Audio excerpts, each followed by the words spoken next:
Gimana nih penonton kabarnya? Semoga dalam keadaan sehat dan berbahagia.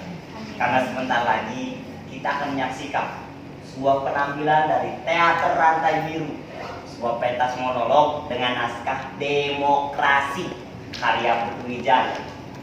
Ngomong-ngomong soal demokrasi, ada yang tahu nggak apa sih demokrasi itu? Coba saya pengen tahu nih dari yang sebelah sini. Si tetehnya yang di depan. Nah ya, kira-kira menurut teteh itu demokrasi itu apa ya? Kenapa kamu bisa malu-malu?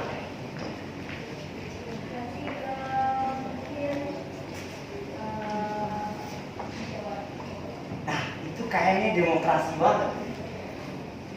Sekarang saya pengen tahu nih dari yang di tengah. Nih si Ana nih. Kayaknya si A ini mukanya demokratis banget. Coba A, kira-kira demokrasi itu apa? Itu juga salah satu bentuk demokrasi. Lupa. Kalau saya mah gak lupa demokrasi. Saya malah cinta demokrasi. Tapi karena saya ini rakyat kecil, saya tidak kelihatan sebagai pejuang, apalagi pahlawan. Nama saya tak pernah masuk koran, potret saya tak jadi tontonan orang. Saya hanya berjuang di lingkungan RT. Jelek-jelek gini, saya ketua RT. Di RT yang saya pimpin itu, semua warganya pro demokrasi. Dengan beringas, mereka pasti akan berkoar kalau ada yang anti pada demokrasi. Dengan gampang, saya bisa mengarahkan mereka untuk maju, mempertahankan demokrasi. Semua kompak kalau sudah membela demokrasi. Tidak percaya?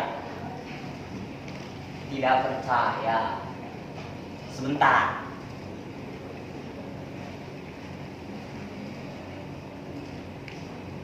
Demokrasi. Demokrasi. Demokrasi. Demokrasi.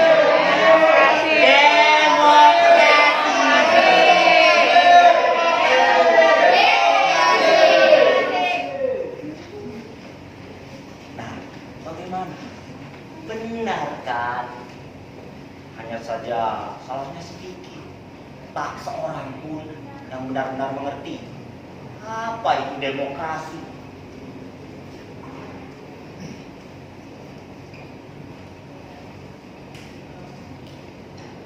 Demokrasi itu bagus, sesuatu yang layak diperjuangkan sampai titik darah habisnya, sesuatu yang membutuhkan pengorbanan besar menunjang pembangunan menuju kemasyarakatan yang adil dan makmur.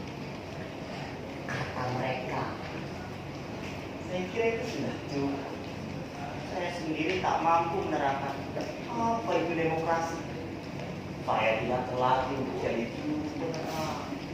Saya khawatir kalau batasan-batasan saya tentang demokrasi akan disalahgunakan. Apalagi kalau sampai terjadi perbedaan tafsir yang dapat menjadikannya kemudian bertolak belakang. Atau mungkin karena saya sendiri tidak benar-benar tahu apa arti dari kata demokrasi. Pada suatu kali, RT kami yang membentang di sepanjang gang lurus depan dapat kunjungan dari petugas yang mengaku datang dari kelurahan. Pasalnya akan diadakan pelebaran jalan sehingga setiap rumah akan dicabik 2 meter. Petugas itu menghimbau agar kami seperti juga warga yang lain merelakan kehilangan itu demi kepentingan bersama.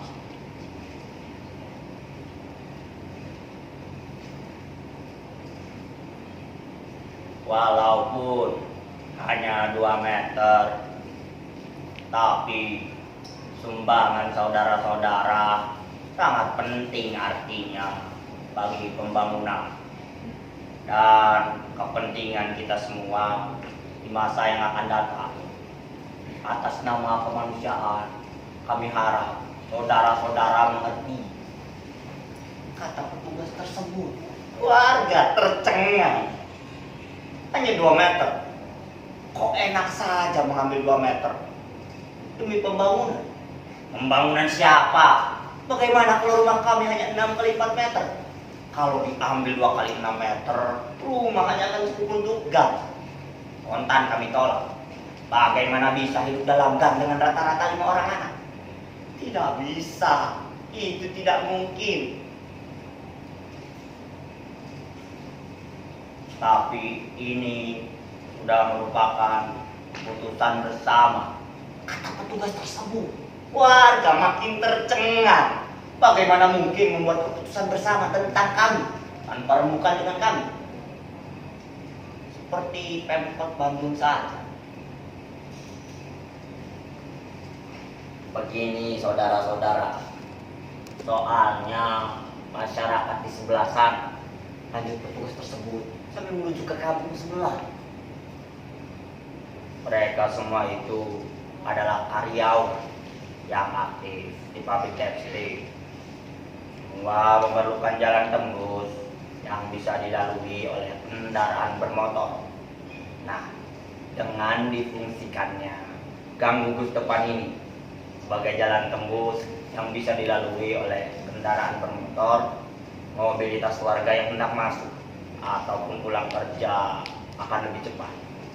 Itu berarti efisiensi dan efektivitas kerja diperoleh, bajai akan bisa masuk.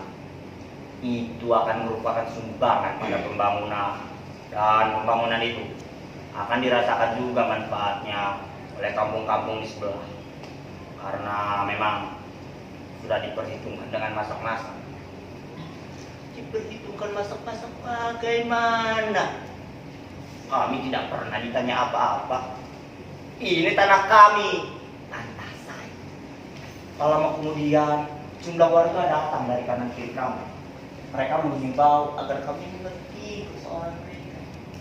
Mereka mengatakan dengan sedikit pengorbanan itu, ratusan kepala keluarga dari kanan kiri kami akan tertolong.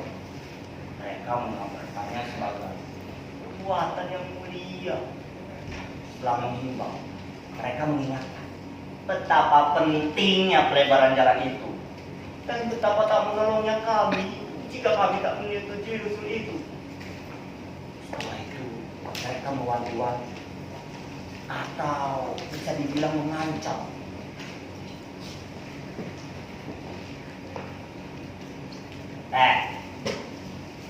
Kalau saudara-saudara menghalang-halangi atau berbuat yang tidak-tidak sehingga pelebaran jalan ini tidak bisa dilaksanakan, sesuatu yang buruk akan terjadi. Berbuat yang tidak-tidak apa? Tidak-tidak apa? Kami terjepit di antara kepentingan orang banyak. Belum sempat kami melakukan rapat, pelebaran jalan itu malah sudah dilaksanakan. Tanpa minta izin lagi, sebuah bulldozer muncul dan mengganggu 2 meter wilayah RT kami. Warga kami panik. Pak, jangan Pak, ini tanah kami. Sudah sejak nenek moyang kami ada di sini. Dulu kakek-kakek kami tanahnya lebar. Tapi semua itu sudah dibagi ke anak cucu. Dan ada yang sudah dijual, tapi ini tanah warisan. Tapi bulldozer itu tidak peduli. Mereka saja mengganggu kami. Pak, jangan Pak. Kalau Bapak ambil 2 meter, rumah kami hanya tinggal kandang ayam. Kami tak mau kamu kami jadikan jalan. Nanti kemana anak-anak kami akan berteduh Pak? Jangan Pak, jangan. Kami belum selesai berunding. Kami tidak pernah bilang setuju. Diganti berapapun kami tidak mau. Sebab ini harta kami satu-satunya sekarang. Jangan Pak, jangan, jangan. Tapi bulldozer itu terus saja menyuruh dengan puas. Opirnya tidak peduli. Dia hanya menjalankan tugas. Kami tidak bisa diam saja. Kami semua terpaksa melawan. Saya tidak bisa mencegah warga. Mereka ramai-ramai keluar dari rumah. Mereka berdiri di depan bulldozer itu.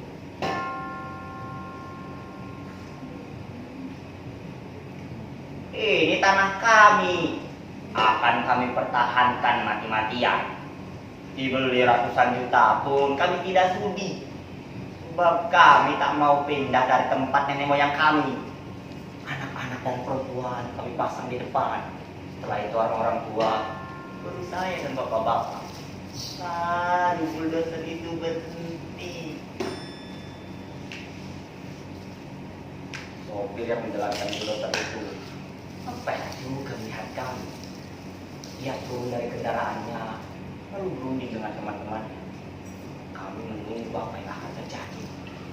Lama juga mereka berunding. Beberapa anak main-main di dekat bulldozer itu dan memegang-megangnya. Kendaraan itu besar, baru, dan bagus. Beberapa ibu-ibu duduk di jalan sambil meneteki anak-anaknya.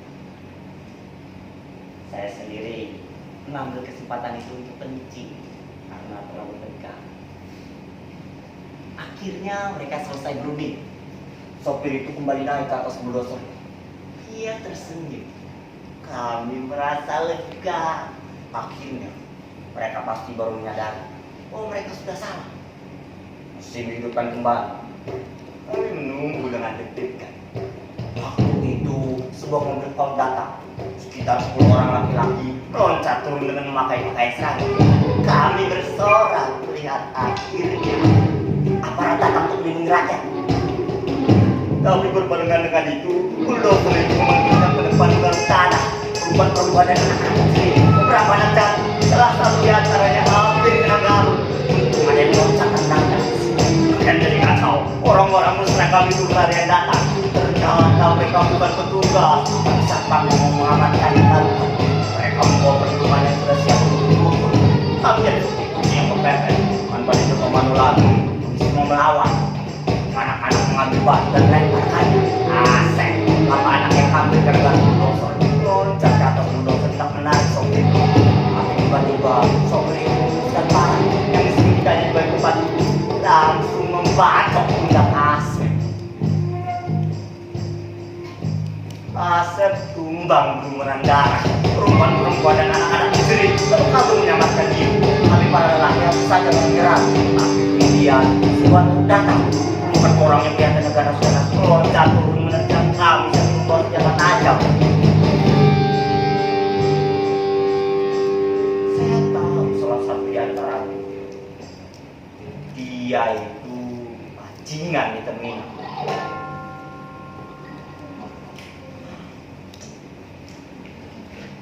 Kami terpaksa mundur. Saya memutuskan untuk membawa Asep ke rumah sakit. Untung saja Asep tidak mati. Barangkali pembacokannya memang tidak berniat membunuh, hanya kasih peringatan.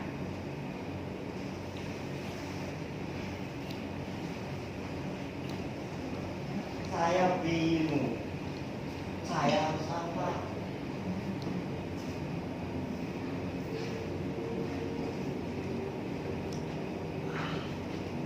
Setelah saya putar otak, saya putuskan untuk mengunjungi direktur pabrik tekstil.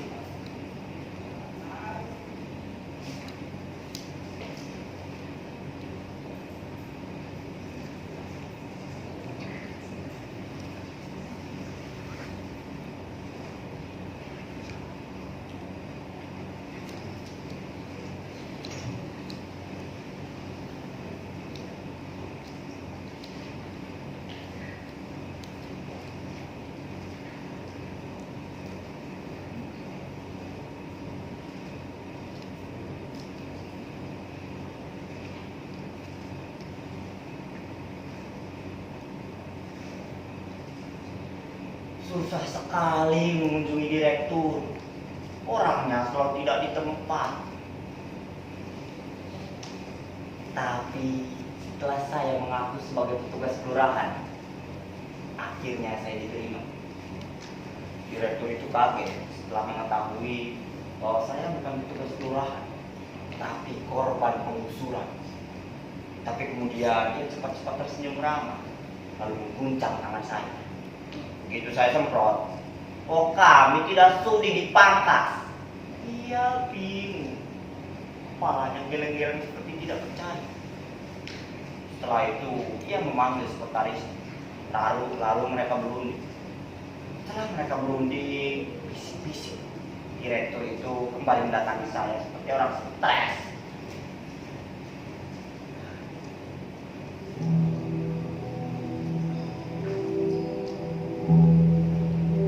Tuhan Maha Besar. Saya tidak tahu ini. Saya minta maaf. Saya melarang siapa saja melakukan tindakan-tindakan pribadi atas nama perusahaan. Para karyawan sudah diberi uang transport. Kalau mereka membutuhkan jalan pintas, mungkin mereka ingin mengamankan uang transport ini. Pelebaran jalan itu bukan inisiatif dan bukan tanggung jawab kami. Saya benar-benar minta maaf.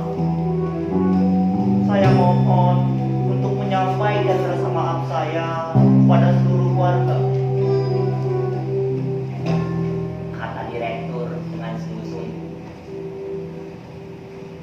Saya mulai senewan.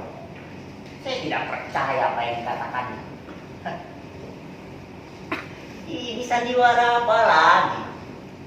Saya bukan orang bodoh. Saya tidak sudi dikibul mentah-mentah begitu. Saya tahu dia cuma pura-pura. Mulutnya yang manis, tingkah lakunya yang sopan itu tidak bisa mengelabui saya. Saya bisa mengurus apa yang disembunyikannya di balik topengnya itu. Orang kaya itu begitu. Pendidikannya tinggi, luas pandangannya, pasti tahu apa yang sebenarnya terjadi. Tidak mungkin dia tidak paham apa artinya 2 meter tanah buat kamu. Meskipun bagi dia 2000 hektar mungkin hanya seperti ukir. Orang yang pastinya sudah bolak-balik luar negeri itu masa tidak tahu. Kami paling tidak saya ini tahu. Bukannya para karyawan itu yang mau mengamankan uang makan, tapi memang dia saja yang mau mencaplok pemukiman kami. Lihat saja, kalau jalan sudah dibuat, uang makan pasti akan stop. Para karyawannya akan disuruh jalan kaki datang. Tai kucing, tai gedek, sudah konglomerat begitu, menyelamatkan uang receh saja pakai menyembelih rakyat. Aku tahu, aku ini tahu. Kasih tahu warga semuanya apa yang sebenarnya terjadi. Aku adukan nanti kejaksaan dulu. Beliau itu dulu waktu masih miskin sering mampir di warung saya. Biar orang semacam ini ditindak. Betul, emang betul orang kecil seperti saya ini kelihatannya lemah dan gampang ditipu. Karena kami sadar pada diri kami, sehingga kami selalu menahan diri. Tapi kalau sudah kebangetan begini, saya meledak juga. Semut pun kalau diinjak terus akan menggigit. Karena terlalu marah, saya tidak bisa ngomong lagi. Muka saya saja sudah kelihatan merah. Saya siap untuk meledak. Iya, semakin lama semakin haus bicara. Saya diperlakukan sebagai tamu terhormat, tapi saya terus maju. Ini perjuangan. Dia mencoba menawarkan kepada saya makanan dan minuman. Saya tolak. Saya datang bukan untuk bertamu atau ramah tamah. Saya membawa suara rakyat, menuntut keadilan. Keadilan untuk kami saja. Kami tidak minta apa-apa. Kami cuma minta tanah kami yang hanya 2 meter itu jangan diganggu. Itu hak kami. Titik. Di atas meja dihidangkan kue-kue yang lezat. Saya tidak sudi menjamah sebelum tuntutan kami didengarkan. Dia mencoba berbahasa basi, menanyakan tentang keluarga saya. Anak saya kelas berapa? Itu kuno. Saya tahu cuma taktik untuk memancing perhatian. Dia juga berbahasa basi menanyakan Bagaimana keadaan Asep? Loh, jadi dia tahu sekali apa yang sebenarnya terjadi. Mungkin dia yang menyuruh sopir itu untuk membacak Asep. Karena Asep juga pernah memprotes tentang pembuangan limbah pabrik yang mengalir ke selokan di depan rumah kami. Saya bertekad, saya tidak akan pergi dari tempat ini sebelum ada keputusan membatalkan 2 meter tanah untuk jalan. Saya ditunggu oleh warga. Saya mau pergi kalau ada keputusan yang menguntungkan rakyat kecil. Akhirnya dia mengangguk. Tanda dia mengerti. Setelah itu, dia menunduk, membuka laci, mengambil sebuah kertas. Saya bersorak dalam hati. Memang, kunci dari segala-galanya ada pada kegigihan. Kalau kita getol berjuang, pasti akan berhasil. Tapi kemudian darah saya tersiram karena direktur itu menjulurkan kepada saya sebuah amplop coklat tebal. Apalagi di atas amplop itu tertera 150 juta. 150 juta.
Saya gemetar.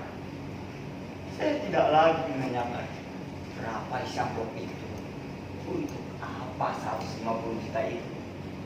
Saya hanya menerimanya lalu menyambut ulanan tangannya. Lantas terpirit-pirit pulang, takut kalau amplop itu ditarik lagi. Saya mengambil jalan belakang supaya tak seorang warga pun tahu barusan saya dari kantor direktur.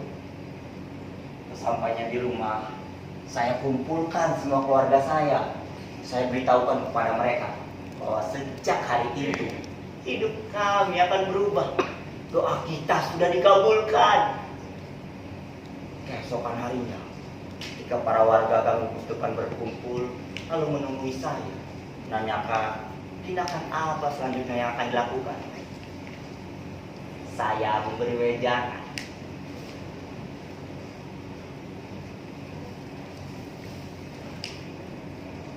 Kepada para warga yang saya cintai, memang berat kehilangan 2 meter tanah dari milik kita yang sedikit. Berat sekali, bahkan terlalu berat. Tapi itu lebih baik daripada kita harus kehilangan nyawa. Lagi pula, semua itu demi kepentingan bersama. Kita semua adalah pembela demokrasi dan sudah bertekad mengorbankan apa saja demi tegaknya demokrasi. Di dalam demokrasi, suara terbanyak yang harus menang. Maka, sebagai pembela demokrasi, kita tidak boleh dongkol karena kalah. Kita harus mendukung lebaran jalan yang menunjang pembangunan itu demi masa depan kita yang lebih baik. Semua warga yang saya pimpin tidak menjawab. Seperti yang saya katakan, mereka semua itu pembela demokrasi. Kalau atas nama demokrasi, mereka relakan segala-galanya. Satu persatu kemudian dari mereka pulang. Tak ada yang menggubris, semuanya ngacir. Hanya tinggal saya sendiri yang tetap berdiri di sini. Teguh dan tegak, tak goyah oleh topan dan badai, tak gentar oleh panas dan hujan. Apapun yang terjadi, saya tetap berdiri di sini. Siap mempertahankan demokrasi sampai titik darah penghabisan. Habis, mau apa lagi? Siapa lagi kalau bukan saya? Daripada diberikan pada orang lain.